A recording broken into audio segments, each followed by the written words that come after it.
Hey guys, welcome back. Today's video I am going to be reviewing the ColourPop Meant to Be eyeshadow palette. This is another 9-pan pastel monochromatic palette. As you can see, I have arrived and I'm ready to review this for you guys. I'm decked out in all mints, all types of greens, just everywhere. So clearly you can see I am ready for this review. I hope you guys are too. I'll be sharing my thoughts on the palette, show you guys some swatches, comparisons, and then you'll see my 3 looks towards the end of the video. So if you guys are interested in all of that, then just continue watching. So to start off the review, let's jump into some product info. This is $12 US for 9 shadows. Within these 9 shadows, you will get 4 mattes, 1 satin, and 4 metallics. So it's a really good range of finishes. I think it's a very even amount of finishes as well. With this mint collection, there are actually some glitters and super shock shadows that released with this palette, but I did not pick that up. I only wanted to get the palette and really just focus on this, but there are other options for mint eyeshadow products. I'll leave links down below. So when I first saw this palette, I was unsure of the undertone that it was going to pull, but after playing around with it, it's definitely more of like a green mint. You know how you can get a mint where it's a little bit more blue based, sort of like the Tiffany & Co color that's more of like, well, Tiffany & Co's pretty much like a minty blue, but this one is definitely more of a minty green. You do have some shadows that do pull a little bit more blue than green, but for the most part everything does have that green undertone. I will compare this to the Just My Luck palette, which is the green palette, but the comparisons are so different that it's like not really comparable at all. And all of these shadows are true to its color. The way you see it in the pan is the way it's going to translate on your eyes, which is amazing. Everything is super pigmented. I don't know why, but I had this image that these shadows might be a little bit hard to blend out just because the lighter, the more pastel shades, but everything worked perfectly. I didn't have any issues with the patchiness. Like, everything was super pigmented, easy to blend out, so you'll have no issues with that formulation wise. This palette to me is truly unique and so special. I don't have any kinds of minty shades like this in my collection. I know it's not like a palette that I'm always going to reach for, but I think these shadows in here are so special. Like, I haven't seen anything like it. And when I was playing with the shadow, I'm like, oh, this looks very similar to this shade from this palette. I compared it and it was nothing alike. So this palette is truly unique and so special. And when I saw it, I'm unsure how it's going to look against my skin tone. I don't know about pastels against my really like rich golden undertone, but I really liked everything. I do think using this palette alone, you are going to get very light looks where they look very fairy-like, very youthful, and that's all good, but you're not gonna get anything very intense and very smoky. I do think Just My Luck is a really good companion palette to pair with if you wanted to take it up to that more dramatic, sultry side. But if you were to use this palette alone, you're gonna get very like whimsical fairy looks. I did get a comment on my Instagram, one of you guys asking if I could create more of like a natural look for the office. I don't think you can do that with this palette. I don't know the rules in your office, but I would assume that you would have to wear quite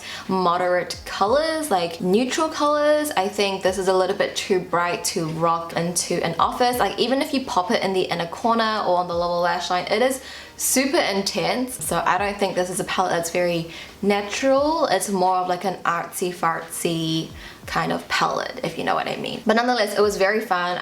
It's a great palette to get creative with, and it's just very unique, very different from what ColourPop has already. So I think this is a really great addition that they added to their 9-pan family. I feel like there's only so much I can say, so I'll just quickly sum up my little thoughts. Overall, I enjoyed playing with this palette. I think the 3 looks that I created are very unique. They're a statement, they're special. I cannot recreate those looks with any other palette or shadows that I have because I just don't have mint shadows, and I feel like a lot of brands just don't have mint. It's not a palette that I'm going to pick up, and I don't know how I can recommend it to you guys, but it's a very fun palette. If you're just sick of your like neutrals and you just want a fun palette to play around with that's not a rainbow, I would say try out this palette. Like, you know, get your creative juices flowing, try out different techniques. But now I just want to talk about the comparison between Meant to Be and Just My Luck. Honestly, these 2 palettes are nothing the same. The only thing that is similar is that top right corner shadow in both palettes. They are slightly the same, but everything else is just so different.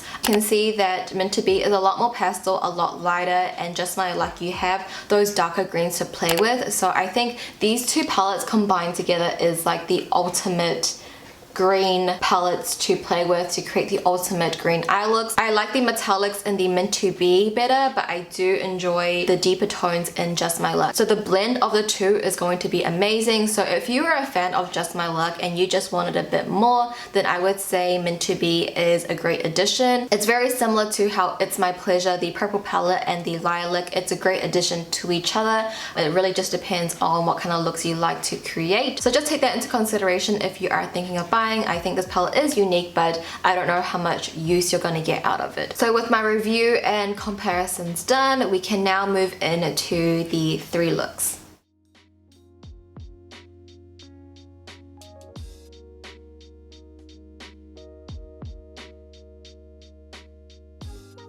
So to get started with the first look, I will be taking the shade Diamond, and I'm going to use this as my transition shadow. I am using a really big fluffy brush just to distribute this all over my lid space, blending that in towards my crease, up towards my brow bone. This shadow is pretty much just going to be our base color, so you just want to get a good blend out of this shadow.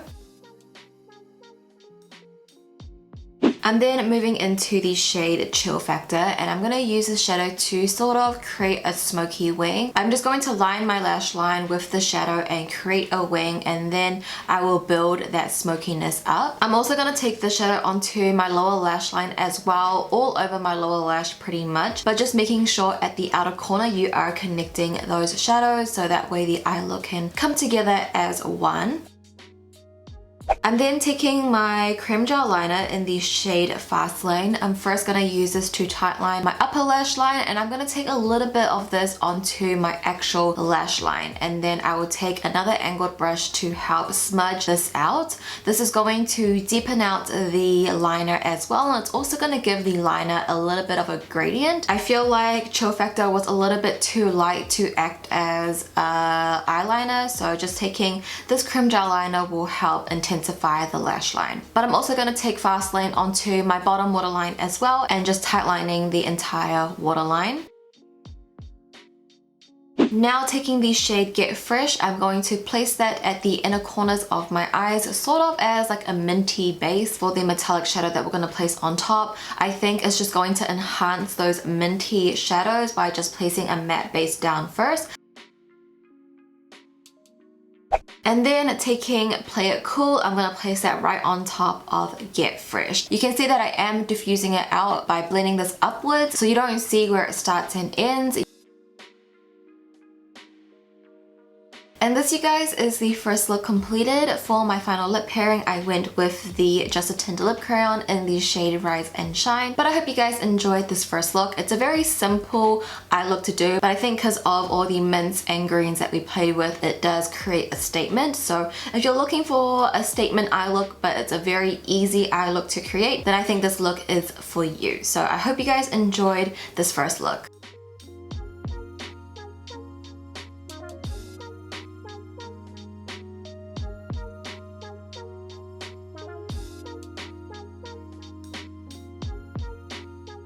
And now onto the second look. I'm going to start off with the shade Seltzer, and this is going to be my transition shadow. I'm pretty much putting this all over my lid space as well. It's just going to be the base color for the entire eye look. So you want to make sure you are blending this up towards your brow bone and you are getting a good blend out of this shadow, since it is going to be the base for the eye look. I'm also taking this onto my lower lash line as well, just sweeping it from the outer corner towards the middle of my lower lash.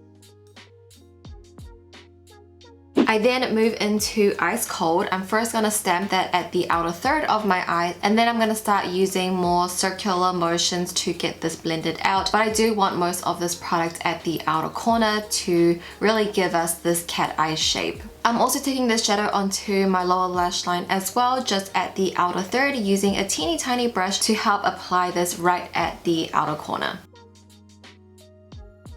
Now using the shade Mint Tea, I am using this shadow wet. I'm going to place that right at the inner third of my lid space. Around the crease area, I am blending this out, diffusing it out. I don't want this to look like a cut crease by making it very sharp and defined, but I do want this to look a bit more soft and diffused. So around the edges, just blending that out towards the brow bone. And then taking Mojito Mami, I am going to use this to highlight my inner corners. I'm going to blend that in towards mint tea as well, just so it looks like it's blending in towards each other. It almost looks like a soft gradient. And I'm also going to bring that in towards the inner third of my lower lash. Next, I'm taking my creme gel liner in the shade Fast Lane. I'm going to use this to tightline my entire upper lash line, and then I'm also going to bring this onto my actual lash line as well, just really roughly, because then I will take an angled brush with a bit more of this eyeliner on it, and I'm going to use this to smudge out my lash line just to give a bit of definition on the lash line, since we are going to be wearing false lashes. It's just going to help the false lashes blend in towards your lash line a little bit better. And I'm also going to create a little baby wing as well, just to emphasize this cat eye shape. And lastly, I'm taking the creme gel liner in the shade Zulu, and I'm going to use this to tightline my bottom waterline, but only at the outer third.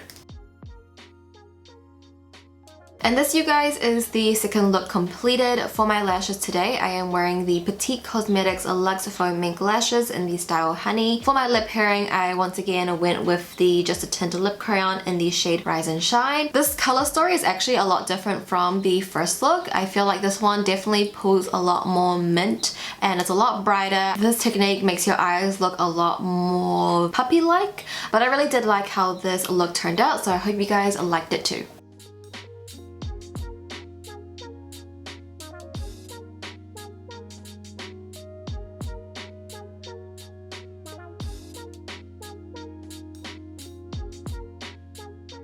And finally, on to the last look. I'm gonna take the shade Ice Cold, and this is going to be our base color slash transition shadow. I'm working that into my crease first, just using windshield wiping motions. You can see a lot of this color does go onto the lid space as well, which is fine because this again is going to be the base color for the entire look. I am blending this up towards my brow bone, quite high up actually, because I want this to be seen everywhere. I also take this onto my lower lash line as well, just sweeping it from the outer corner right to the inner corner.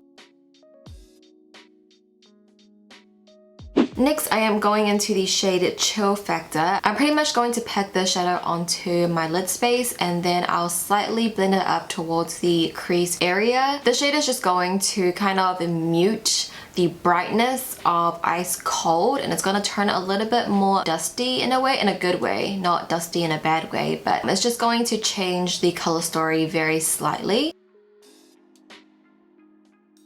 And now taking the shade Fresh Man, I will be using this shadow wet first, and I'm going to place that at the center of my eyes, and then once the brush is not as wet, that's when you want to start diffusing this product out. Going back into the shadow, using it dry to help blend out. You're just going to get different dimensions using it dry and wet.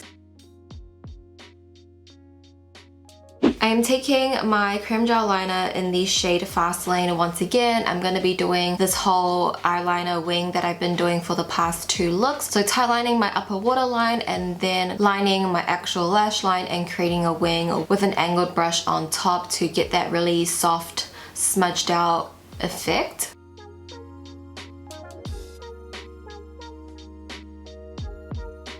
Taking another creme gel liner, this one is in Teaspoon. I'm going to use this to tightline my entire bottom waterline. And lastly, just going into the shade Mint Tea, I'm going to use this to highlight my inner corners, and I think this is the perfect inner corner highlight for this monochromatic smoky eye. And this, you guys, is the final look completed. For my lashes today, I am wearing the Boudoir Lights from House of Lashes. For my lip pairing, again, I am wearing Rise and Shine from ColourPop. But this completes the final look. I had to throw in a completely monochromatic smoky eye with this pastel palette. So I hope you guys enjoyed this final look. Alright you guys, those were the 3 looks completed. Be sure to let me know which look out of the 3 was your favorite down below in the comments. I would love to hear your feedback. But with that being said, that will complete today's video. If you guys did enjoy the video and found it helpful, be sure to give the video a thumbs up for me. I would appreciate it so much if you did. Don't forget to subscribe before you leave. I was checking my analytics a couple days ago and it said that 60% of the people that watch my videos are not subscribed. So if you enjoyed and you like this kind of content, I do heaps of ColourPop reviews, so subscribe, join the family. But anyway, whether you subscribe or not, thank you regardless for watching. I love you guys and I'll see you in my next video. Bye!